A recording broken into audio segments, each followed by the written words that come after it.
Welcome back to the Shacknews Awards, which are full of action and adventure when you think about it, but this category is especially adventurous and action-packed. It's the Action Adventure Game of the Year 2024 here at the Shacknews Awards. So let's get to the nominees, then we'll talk about them, and then we'll vote, and then we will declare a winner.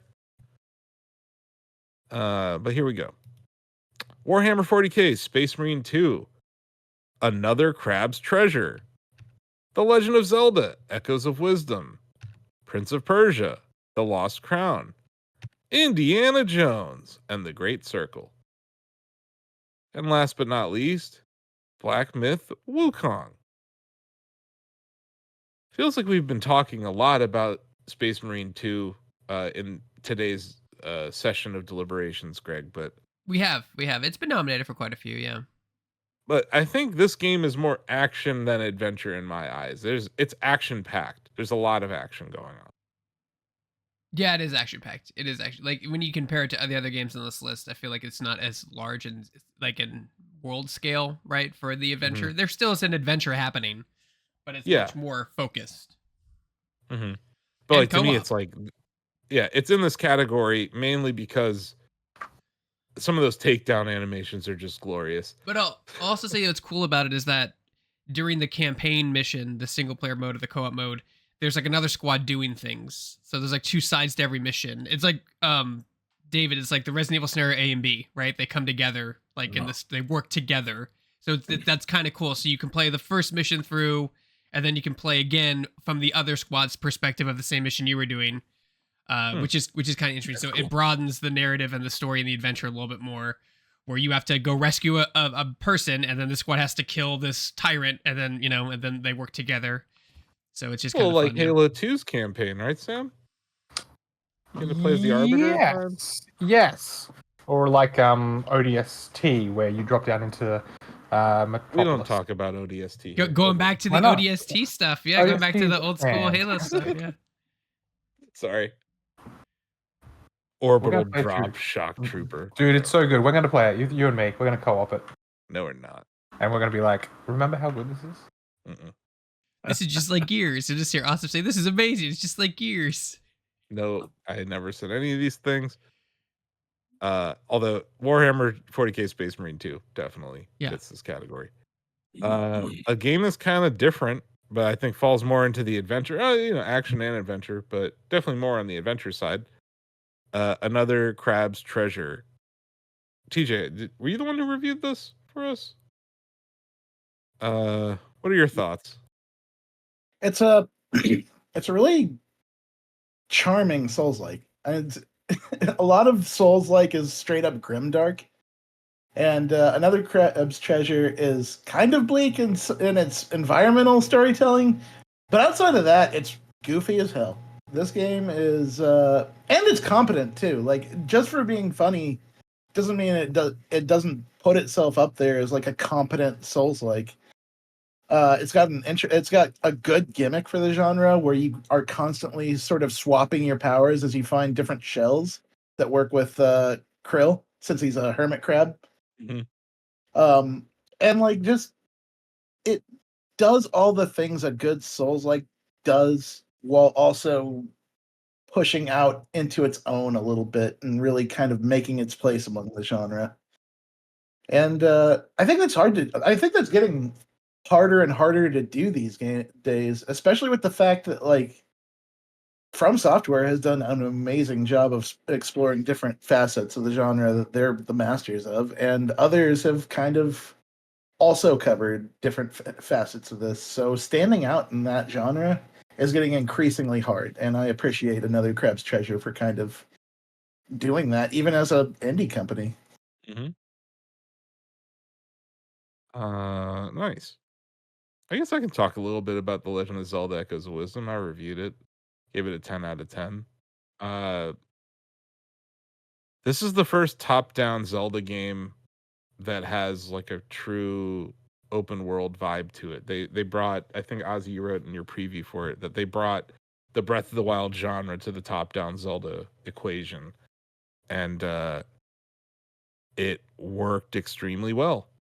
There's side quests in this game. It's like all the things I love about A Link to the Past and Breath of the Wild mixed together in a new way. And then, by the way, you get to play as Zelda in this game. And I don't think there's anything more exciting than creating a bunch of old beds to solve puzzles. So when I think of action, I think of old beds and trampolines. Oh, yeah. Being able to summon And rocks. Open-ended way, And rocks. the open-ended way that you can approach some of these battles, including like, what was it, Greg? Rocks. Say it, Greg. You threw a rock at Rocks. him. That's right. I threw a rock You at did. him. You can approach these fights in so many different ways, and I think that adds to like the different variety of adventure that you can have with this particular Zelda story. And I think that makes it a really cool nominee for this category. Mm-hmm. I mean, this game kind of kicked off this whole genre. The original Gold cartridge was like one of the first action adventure games. And yeah, I think it's cool. There's it's a little different. Like, you're not a sword fighter in this. Like, yeah, you have a sword fighter power that is kind of locked to, having enough power to use it.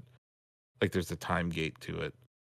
But for the most part, you have to, there's like a battle chess in this game that's related to the echoes that you learn, and like figuring out, okay, these are my favorite echoes. Here's what I'm going to use in this environment. Figuring out like how to take advantage of enemies' weaknesses, right? With the echoes that you use. I just think there's a lot of interesting things going on with the echo mechanics that can ultimately be broken by just shooting a bunch of sea urchins at everything.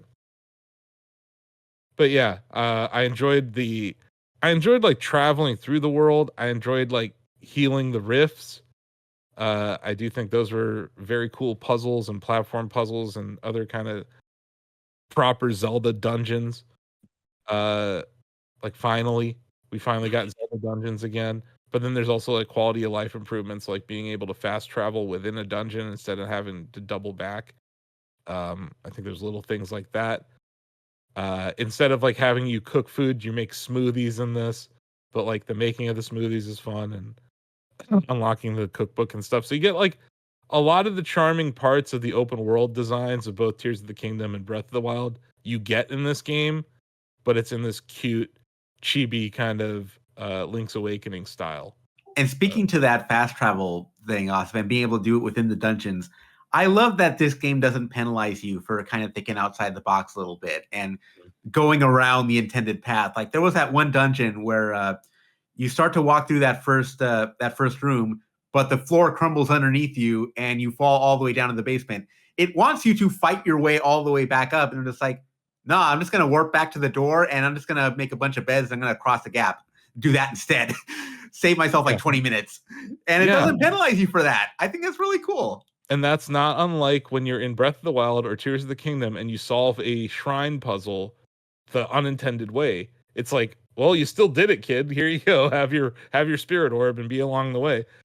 Yeah, Zelda games are good at that. They're good at just creating a bunch of systems first and then implementing them in a way that creates really fun ways to solve puzzles. And yeah, like there's no way in hell that they knew that they were going to create flying beds with a combo. But now that Tornado exists, if you have a Tornado and you have a bed, guess what, guys? You have a flying bed. And I don't think they intended for that, but it's hilarious. The amount of unintended emergent gameplay things that have happened in this game speak to the power of the gameplay mechanics themselves. And I think that was true of Breath of the Wild, which led to a ton of viral clips going out there. It felt like we had about 2 or 3 weeks of social media being full of hilarious Zelda clips, and then it kind of died down with Echoes of Wisdom. Whereas with Breath of the Wild, I still see clips from that game today. So maybe it's the size of the world or the scope of the world. But yeah.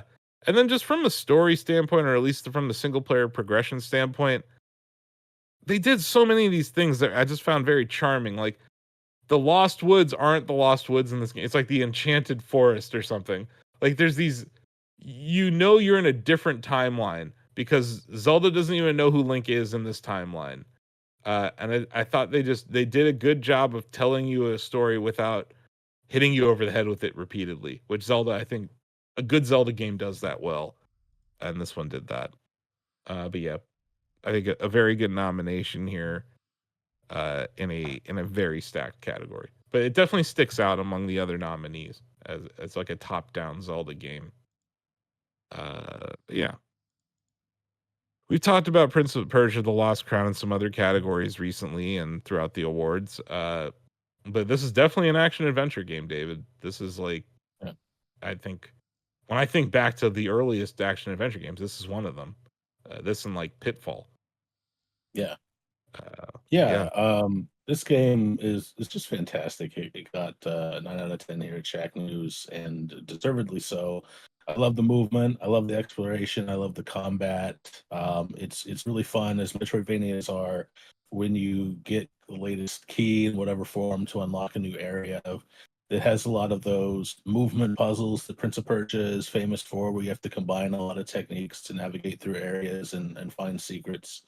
It's just a really solid game, and it's a shame that it hasn't gotten as much love since it came out all the way back in the midst of time of January. Mhm. Yeah. Also, a very just challenging game. Dave, you talk about some of those like movement puzzles, man. There's some like late game where you're like just not even touching the ground for the long extended sequences, which I appreciated. And also just from the adventure standpoint, just the sheer exploration I felt of the map was a lot of fun. I like the level design. I like the backtracking. I like how they kind of don't punish you when you have to backtrack because of the way that you're able to kind of pin locations to the map and easily locate places you were Yep. before. When you do acquire like the means to access previously gated areas, I think it's all very well done. Now, I'm glad you brought up the pin, Donovan. That is like a huge quality of life improvement to the whole genre that they added. And it's like cool. It's not like a lame implementation either. It's actually kind of neat. Yeah. But yeah, worthy nomination for sure. TJ, you got to play this game for review, and I'm jelly because it appears to be one of the best video games to come out this year. Indiana Jones and the Great Circle. Indiana Jones is like the definition of action adventure, so I don't need to explain why it's here. It really But is. why is it so good? What makes this game so good, TJ?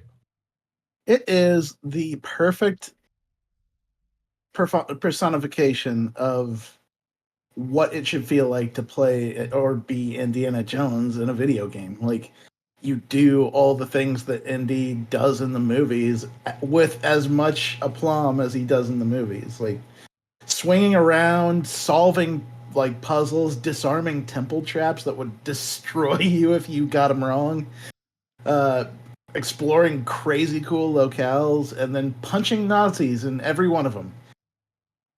It's all here, and man, they nailed the feels just so damn well as far as like the impact and the drama of it.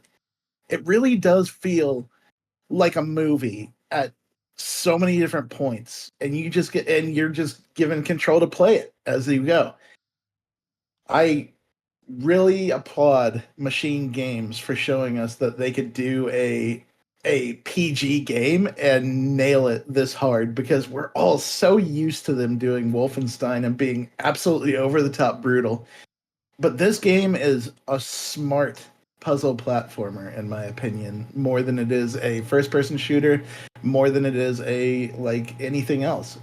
You solve riddles in this game, and you do them in very interesting fashion that involves you like often swinging around with his whip, finding clues and breaking codes, and then all sorts of just like platforming elements, like climbing on ledges, moving around. It's almost hard to tell if like there's a lot of Dishonored in here. There's a lot of arcane elements in here, but like it also feels like they must have been studying hitting those set piece moments from Uncharted, because there is a lot of great set pieces in this game. Mhm. And overall, it's awesome. It's like I think that was true of the Wolfenstein games. Like the New Order, that beginning of the New Order is pretty iconic with the plane and everything. Yeah, I agree.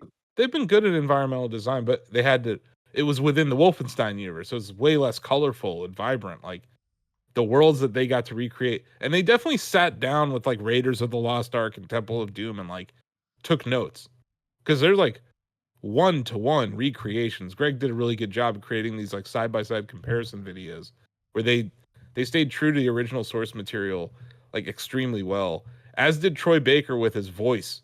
His impersonation of Harrison Ford is outstanding in the game as well. Mhm. Yeah, this category is kind of built for a game like this. Even though you're talking about it like it's a puzzle game, there's definitely action and adventure to this game, right? Oh, yeah. You're going through temples and you're in the Yeah. Vatican at one point. I mostly wanted to focus on the platforming because the platforming is just so immersive in this game. It is Machine Games doing what they do, but it also feels like there's some Arcane DNA here. It feels like there's a bit of like Doom DNA here. And I say that part because the brawling in this game, they made Indiana Jones's punches feel so damn good. Like every time you punch a Nazi or hit them with an object, I wrote it into my review. Indiana Jones feels like the Michael Jordan I took that personal meme every time he attacks a Nazi in this game. Nice. And I love that. Every part of it is so damn good. Oh, that's great. Yeah, I think Machine Games is deserving of all of this love. And I think just a little bit, this is a flex for the id Tech engine too. Because we heard so much about UE5 this year with some of these games that are visually stunning. But id Tech, what I've always appreciated about id Tech is its focus on gameplay first and like creating new ways for players to do stuff. So I know that they usually work on a modified version of id Tech over at Machine Games. I'm curious how much, to your point, TJ, like how much collaboration was done between the Bethesda studios on this. Because this is clearly one of those like, hey, we need to hit a home run here kind of games. And I know like with Starfield, if you look at all the different studios that worked and supported Starfield, like it wouldn't surprise me if we saw something similar here. But yeah, awesome. I'm just glad we got a good Indiana Jones video game, you guys. It's about damn time. Well, Sam, we have one last nominee here, and you've been streaming it for like months now. So Yeah. tell the folks at home why you think Black Myth Wukong should be here among these great other action adventure games. Oh, mate. Black Myth Wukong. Indiana Jones who? Have you heard of Journey to the West? The OG adventure story? The OG about a monkey going with a monk, I'm pretty sure, adventuring across a vast world. Like it's in the whole concept of the story. And the developers managed to take that mythos that people here in the West might be, I shall say, like unfamiliar with, and present it in a way for us to consume that is just absolutely packed full of action. I don't know, if you've caught even like a few minutes of me struggling with the yellow luong in my streams, you can see just how intense the combat is in this. What were you going to just say then, Asa? I have a question. You said Yeah. the West. Does Yes. Australia consider themselves the West? Because aren't I you don't know, technically like southeast of China? Maybe. It you do a full loop and we're, you know. Oh, okay. So if They're you west go of west, something. Yeah. the West, eventually you're going to see Australia. Okay, I get it. Exactly. Yeah. Okay. But no, Yeah. I agree that the story of Black Myth Wukong is like iconic in China, but I don't think many Americans or like Europeans really knew this was like the cultural significance of the Yeah, story exactly. being told. I was ignorant to it. Totally. I've heard about it before, but Mhm. my knowledge of it was so incredibly poor. And it's a little bit better. You know, obviously I'm no expert in the field, but it's been really great to be able to, you know, glean some information and, you know, read the Wikipedia page a little bit and maybe even check out the novel or book at some time. And yeah, the developers have done just a tremendous job. You know, the combat is kind of Souls-like, kind of God of War. It's a little blend between there. The environments are absolutely stunning. You're collecting relics and artifacts and powering up your combat with spells, and you're crafting armor and upgrading your bow staff, and just it's great. I really dig it. So I think it definitely deserves to be here on the action side. The stuff that I've noticed, Sam, is like the world that they built, while it is beautiful looking, it's not that expansive. Where it's like So it's yeah, somewhat linear-ish, right? yeah, you're right. It's not quite an open world. It is more level based. Each chapter that you go into has like a very clear progression of where you're supposed to go. But in these sorts of games, you do have sort of offshoots and like hidden areas that you can sort of discover, hidden bosses, you know, mechanics where you might find something in one chapter that will have an effect in another chapter. Like I found a scale in one and I had to go back to a previous chapter to unlock a hidden area behind a waterfall, which is always if you got a waterfall, you gotta have something hidden behind it. So points right there from me. It is disappointing when you come across a video game waterfall and there isn't something behind it. Mm-hmm. That happened to me in Bug Snacks once and I was disappointed. That was the one time. Anyway, I just want to ask you, Sam. I don't know if you've gotten to this part yet. I've heard that the difficulty spikes like intensely in this game. That's a Have you- good question. Have you So gotten to that point? I think I have, yeah. I just smashed through like the first 4 chapters, and now I'm at the last section of the 4th chapter, and I'm up against an optional boss that has just rocked my socks for the past 2 streams. So, yeah, like I've probably put about 2 hours into this boss, and it's just besting me. So we'll see how That's we not go. a negative. It's just kind of something I want to bring up. Is it's a very difficult game, at least. Oh in yeah, the back. oh it is a difficult game. third. Yeah, for sure.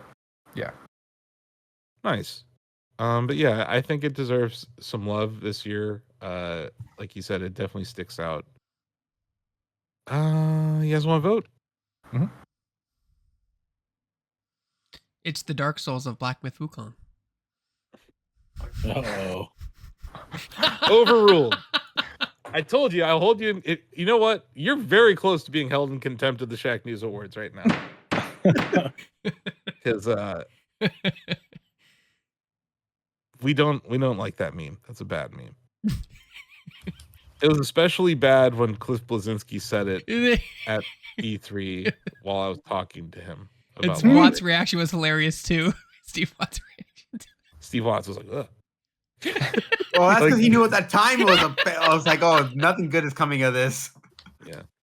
Anyway. Let's start with Bill. Yeah, when I think action adventure, it's between 2 of them for me. When I think of action adventure, I think about flow a little bit too, right? Like I want the good times to flow, and I feel like Indiana Jones captures that for me more than the rest. It has action adventure stamped all over it. Sam. Yeah. I thought I at least had my vote for Black Myth Wukong, but I don't. I'm gonna go for Indiana Jones. What? Yeah. Okay. Well, that's surprising given how much you love Black Myth Wukong. Mhm. Steve.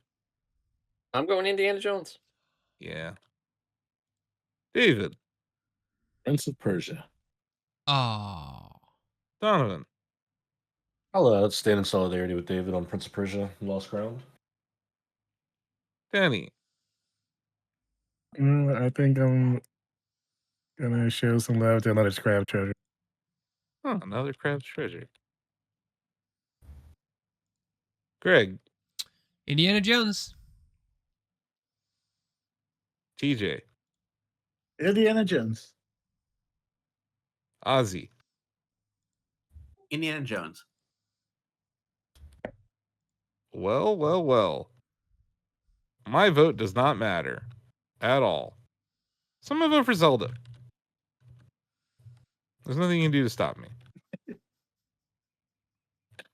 But yeah, I enjoyed Echoes of Wisdom a lot.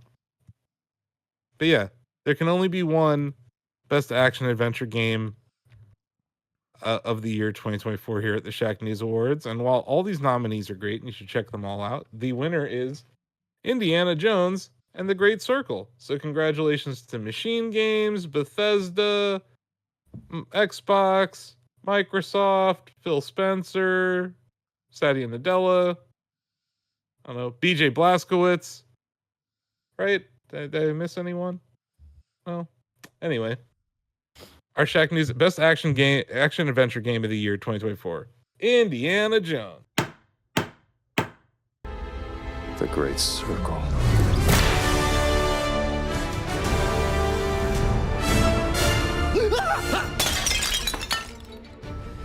You have any idea how old that was?